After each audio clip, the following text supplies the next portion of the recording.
The medieval world was not a sanitized fairy tale of chivalry, pageantry, and honor. It was a visceral reality where power was the only currency that mattered, and the primary currency of power was fear. In the damp stone halls of castles and the mud-choked streets of plague-ridden cities, the line between a divinely anointed king and a bloodthirsty tyrant was often measured solely in the amount of blood they were willing to spill to keep their crown.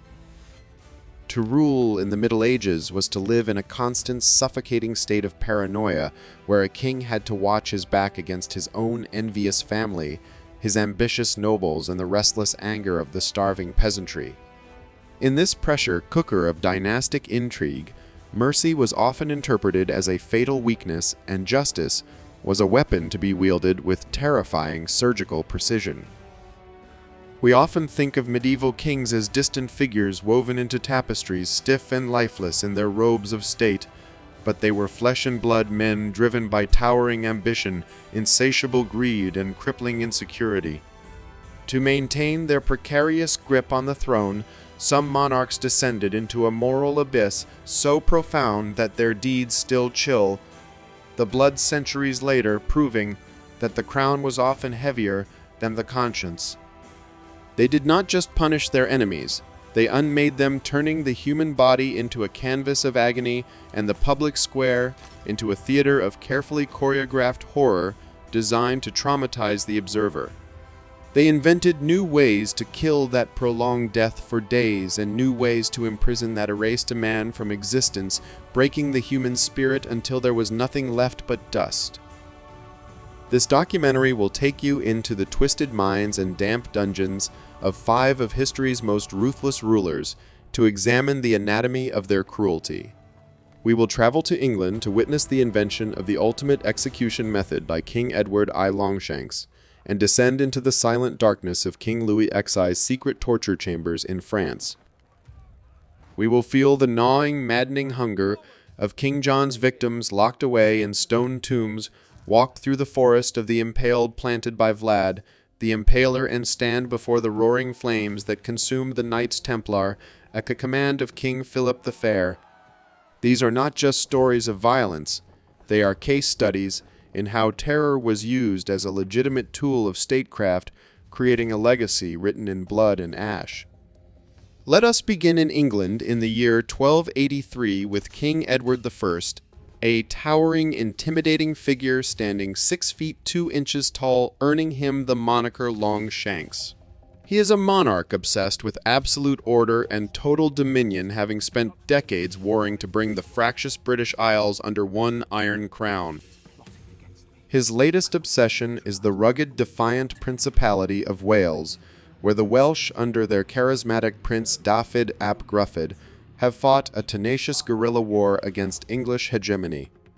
Edward is relentless, building a ring of iron, a series of massive, impregnable concentric castles to strangle Welsh independence stone by stone. When Dafydd is finally captured, betrayed by his own countrymen in a bog, Edward decides that a simple beheading is insufficient for such an affront to his authority. He needs to send a message that will be etched into the national psyche for eternity. Edward convenes a special parliament in Shrewsbury to decide Dafydd's fate, marking the first time a subject has been tried for the specific crime of high treason against the king's person. The sentence Edward devises is a masterpiece of symbolic cruelty, a 4-act play of suffering that will become the gold standard of punishment for traitors for the next 500 years, hanging, drawing, and quartering. Each component of this gruesome ritual carries a specific, calculated meaning designed to dismantle the traitor's body parallel to his crimes. First, Dafydd is tied to a rough wooden hurdle and dragged by horses through the cobbled streets of Shrewsbury, the friction tearing at his skin and battering his body before the real torture even begins. Then comes the execution itself, a meticulously staged production of pain.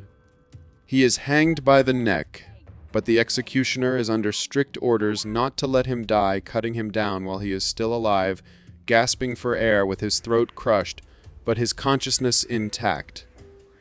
While he is breathing, the drawing begins. The executioner slices open his abdomen, and pulls out his entrails one by one, burning them in a brazier before his still-seeing eyes to punish his sacrilege.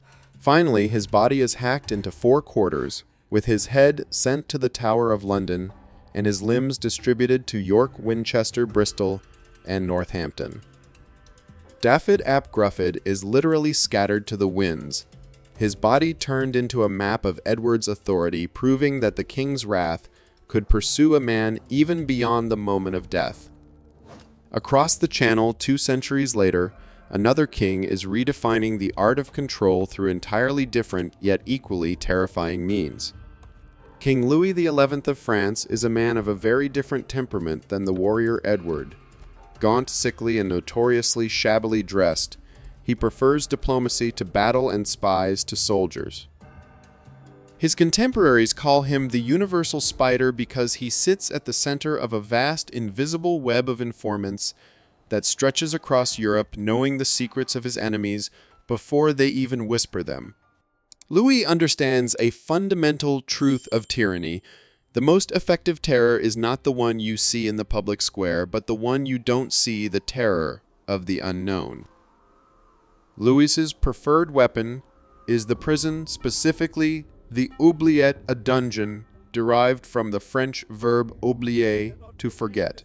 In the massive, foreboding fortress of Loches, deep within the bowels of the donjon, he constructs cells that are nothing more than bottle-necked pits carved into the solid rock.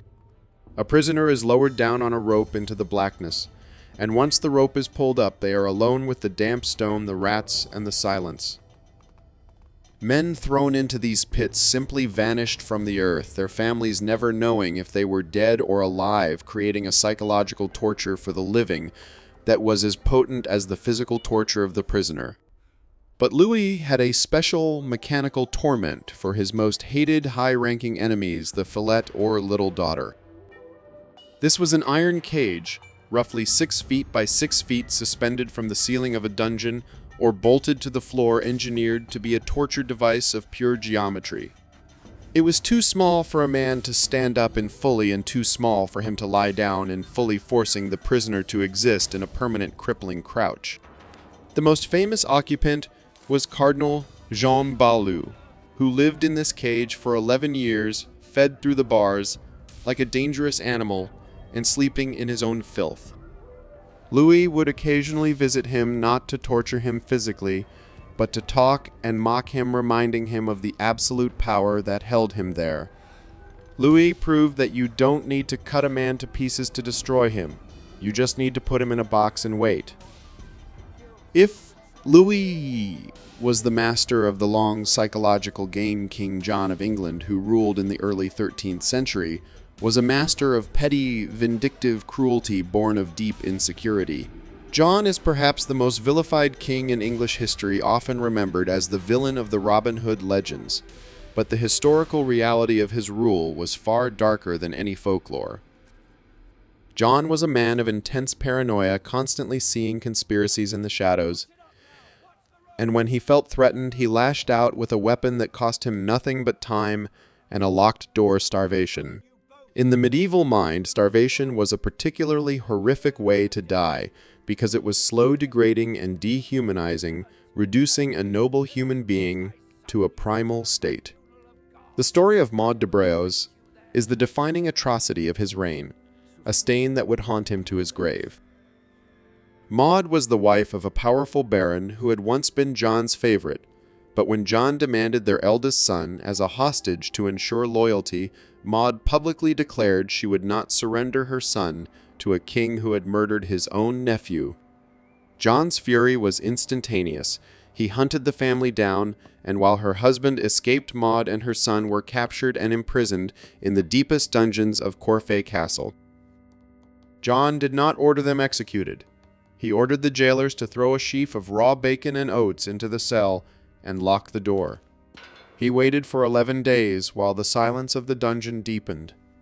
When the door was finally opened, the sight that greeted the jailers was one of Gothic horror. Maud was found dead, sitting upright against the wall in a final posture of despair. In her final delirium of hunger, She had gnawed the cheeks off the face of her own dead son, a scene that shocked the entire kingdom and was recorded by chroniclers with unbridled disgust. John had turned the natural bond between mother and child into a nightmare of cannibalism and madness. This act, more than his high taxes or lost wars, cemented his reputation as a monster, revealing a cruelty without strategic purpose, a lash of the whip from a man who simply enjoyed the sound of the scream. From the damp dungeons of Western Europe, we travel east to the rugged, forested mountains of Wallachia in the mid-15th century, where a prince is fighting a desperate war for survival against the Ottoman Empire. His name is Vlad III, son of the dragon Dracula, but history remembers him by the method of execution he perfected and industrialized, Vlad the Impaler. Vlad's cruelty was not born of paranoia like John's or calculation like Louis's. It was born of total asymmetrical war against a superpower he could not defeat on the battlefield. Outnumbered 10-1, he decided to defeat the minds of his enemies by turning their own fear against them. Impaling is a horrific, technically difficult way to kill a human being designed to maximize suffering. A greased wooden stake, often rounded at the tip to prevent immediate fatal injury, is inserted into the rectum and driven up through the body, carefully missing the vital organs so that the victim does not die immediately. The stake is then raised upright and planted in the ground, leaving the victim's own body weight to slowly drag them down, causing death to take hours or even days. Vlad did not just do this to a few criminals. He did it to thousands, turning execution into a landscape feature that would terrify the bravest of soldiers. In 1462, Sultan Mehmed the Conqueror marched into Wallachia with an army of 100,000 men, expecting a fight but finding a house of horrors. As his army approached the capital of Argovt, the air grew thick with the smell of rotting meat. They came upon a forest of 20,000 stakes, each bearing a rotting corpse, Ottoman prisoners, Wallachian nobles, women, and children. The sheer scale of the atrocity broke the nerve of the Ottoman army. The Sultan reportedly gazed upon the scene and said, "I cannot take the land of a man who does such things," before ordering his army to retreat. Vlad had won the campaign without fighting a battle, proving that horror itself could be a weapon of mass destruction. But perhaps the most chilling example of royal ruthlessness comes not from the battlefield or the dungeon, but from the courtroom. King Philippe IV of France, known as Philippe le Bel, or Philipper, was a man with a heart of ice and the first modern bureaucrat king. In the early 14th century, Philippe was broke from decades of war, and he looked around for a source of cash, his eyes falling on the Knights Templar. The Templars were the elite bankers of the medieval world, a state within a state, fabulously wealthy and answerable only to the Pope. Philippe owed them a fortune, so he decided to liquidate his debt by liquidating the creditors. On Friday, the 13th of October 1307, a date that lives on in superstition because of this event, Philippe's agents struck with modern efficiency. In a coordinated dawn raid across all of France, thousands of Templars were arrested in their beds. The charges Philippe trumped up were designed to be impossible to defend against heresy, spitting on the cross, worshipping a cat-headed idol, and institutionalized sodomy. These were crimes that disgusted the medieval mind and ensured the public would turn against the knights, allowing Philippe to seize their assets under the guise of religious purification. To get the evidence, Philippe's inquisitors used the full machinery of medieval torture: the rack, the strappado, and foot roasting. They tortured the knights until they confessed to anything. Old men who had spent their lives fighting for Christ in the Holy Land admitted to worshiping the devil just to make the pain stop. It was a show trial on a continental scale, a cynical manipulation of faith for profit that dismantled a 200-year-old institution in a matter of years. Philippe showed that a king armed with the law and a team of ruthless lawyers could be more deadly than a king armed with a sword. The final act of this tragedy played out on the Île de la Cité, a small island in the middle of the Seine in Paris, in March 1314. Jacques de Molay, the elderly Grand Master of the Templars, had been in prison for 7 years, tortured into confession, and then recanting. Now frail and broken, he was brought out onto a scaffold to hear his sentence of life imprisonment. But in a moment of sudden blinding clarity and courage, de Molay broke the script. He stood up, silenced the cardinals, and shouted to the crowd that the order was innocent, that the charges were lies, and that he was guilty only of betraying his brothers to save his own skin. Philippe's reaction was immediate and furious. He did not wait for the church to hand down a judgment on a relapsed heretic. He ordered de Molay to be burned that very evening. A pyre was hastily built on the muddy tip of the island, and de Molay was tied to the stake. As the flames rose licking at his feet, the old knight is said to have cast a curse that would ring through history. "God knows who is in the wrong and has sinned," he cried through the smoke. "Misfortune will soon befall those who have wrongly condemned us. Pope Clement, King Philippi, I summon you to appear before the tribunal of God within a year." The curse became legend because it came true with terrifying accuracy. Pope Clement died of a painful disease. A month later, his body reportedly left unattended in a church where it was partially burned by a falling candle. King Philippi, young, healthy, and powerful, suffered a stroke while hunting a boar and died before the year was out. But the Templars were gone, destroyed by a king who established the precedent that the state could crush any organization, no matter how holy or powerful, if it stood in the way of absolute royal power. As we look back on the reigns of Edward Longshanks, Louis the Spider-Bad King, John Vlad the Impaler, and Philippe the Fair, we are confronted with the terrifying reality of unchecked power. These men were not anomalies. They were the apex predators of their ecosystems, ruling in a world where violence was the primary language of authority. Edward's quartered traitors, Louis's caged bishops, John's starved hostages, Vlad's impaled armies, and Philippe's burning knights, these were the bloody foundations upon which the modern nations of Europe were built. We often romanticize the Middle Ages, thinking of stained glass soaring cathedrals and courtly love, but the mortar of those cathedrals was mixed with blood. The stability of the state was often bought at the price of incredible individual suffering, and these kings understood a dark truth about human nature, that people crave order, and they will often accept a monster on the throne if he keeps the wolves at bay. They traded liberty for security, and the currency of that trade was fear. But history also teaches us that rule by fear has a shelf life. King John's cruelty led directly to the Magna Carta, the first document to limit the power of the king. Vlad's terror eventually led to his assassination, and the destruction of the Templars left a stain on the French monarchy that would fester for centuries. The echoes of their crimes are still with us.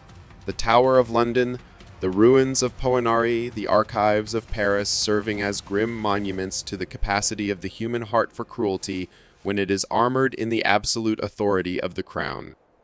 As William Faulkner wrote, "The past is never dead. It's not even past.